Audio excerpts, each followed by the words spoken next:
Le prophète nous dit: «J'entendis la voix de beaucoup d'anges autour du trône, dans la présence du roi des rois. Ils sont à son service et font sa volonté.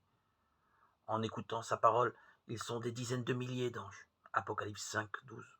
Psaume 103, 20, 21, Hébreux 12, 22.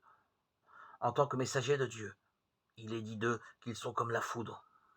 Il est dit aussi de l'ange qui apparut au tombeau du Sauveur. Son aspect était comme l'éclair.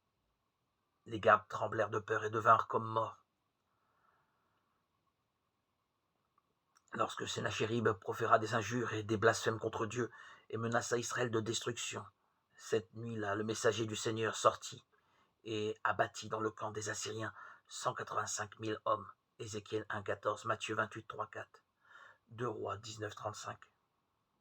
Dieu envoie ses anges vers ses enfants en mission de miséricorde, vers Abraham avec des promesses de bénédiction, vers les portes de Sodome pour délivrer le juste, Lot, du destin maudit de cette ville, vers Élie sur le point de périr de fatigue et de faim dans le désert, vers Élisée qui vit une multitude de chevaux et de chars de feu entourant la petite ville cernée par ses ennemis, vers Daniel jeté en pâture au lion, vers Pierre condamné à mort dans un cachot du roi Hérode, vers les apôtres emprisonnés à Philippe, vers Paul et ses compagnons pendant la nuit de tempête sur la mer, pour ouvrir à l'évangile l'esprit de Corneille, pour envoyer Pierre, porteur du message du salut, vers cet étrange païen.